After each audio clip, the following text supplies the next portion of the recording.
السلام علیکم ورحمۃ اللہ وبرکاتہ۔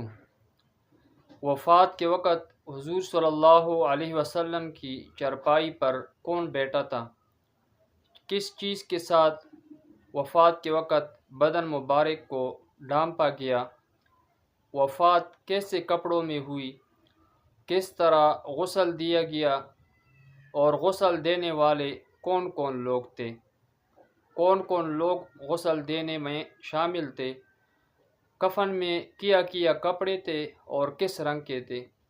نماز جنازہ کس نے پڑھائی؟ قبر بغلی ہیں یا لحدی ہیں؟ تو آج کی اس ویڈیو میں آپ کو ان تمام سوالوں کے جوابات بتاؤں گا۔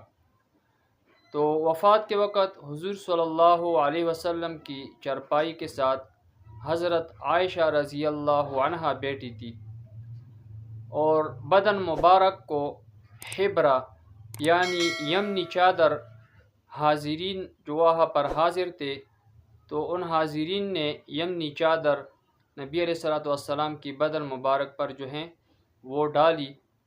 وفات کے وقت حضور صلی اللہ علیہ وسلم کے بدن مبارک پر دو چادر، ایک تہبند اور ایک موٹی چادر جو موٹے کپڑے سے بنی ہوئی تھی اور جا بجا پیون لگی ہوئی تھے، وہ جسم پر تھی۔ اور نبی علیہ الصلوۃ والسلام کو غسل کس طرح دیا گیا؟ تو غسل جو ہیں وہ بغیر کپڑے اتارے، یعنی کپڑے نہیں اتارے تھے، اور نبی علیہ الصلوۃ والسلام کو غسل دیا گیا۔ بدن مبارک پر پانی بہایا گیا اور کپڑوں کے اوپر سے جو ہیں ہاتھ پھیرا گیا۔ اور غسل دینے والوں میں سے حضرت عباس رضی اللہ عنہ کے دو صاحبزادے فضل اور قسم رضی اللہ عنہ، حضرت علی رضی اللہ عنہ، اسامہ رضی اللہ عنہ، اور حضرت کے آزاد کردہ غلام حضرت شقران رضی اللہ عنہ شامل تھے۔ اور کفن مبارک کا جو کپڑا تھا وہ سفید رنگ کا تھا۔ کتنے کپڑوں میں دفنایا گیا؟ تو 3 کپڑوں میں، تہبند، قمیص اور چادر۔ اور یہ جو کفن کا کپڑا تھا یہ شہر سہون کے جو یمن کے علاقے میں واقع ہیں اس شہر کا کپڑا تھا، اور کفن مبارک جو ہیں جو بغیر سلی ہوئی تھا، یعنی سلا ہوا نہیں تھا۔ اور نماز جنازہ کس نے پڑھائی؟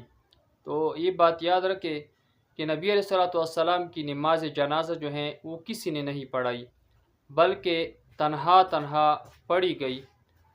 ہر آدمی تنہا آتا تھا، نماز جنازہ پڑھ کر جاتا تھا، تو تنہا نماز جنازہ پڑھی گئی، امام کوئی بھی نہیں بنا۔ اور نبی علیہ الصلوۃ والسلام کی جو قبر مبارک ہیں وہ عائشہ رضی اللہ عنہ کے حجرہ میں ہیں۔ یعنی انبیاء کا جو ہے یہ طریقہ ہے کہ جہاں پر جو ہیں وہ فوت ہو جائے تو اسی جگہ پر اس کی قبر جو ہیں بنائی جاتی ہیں، وہاں پر دفن کیا جاتا ہے۔ تو نبی علیہ الصلوۃ والسلام جو ہیں وہ حضرت عائشہ رضی اللہ عنہا کے حجرہ میں جو ہیں وہ مدفون ہیں، دفن کیا گیا ہے۔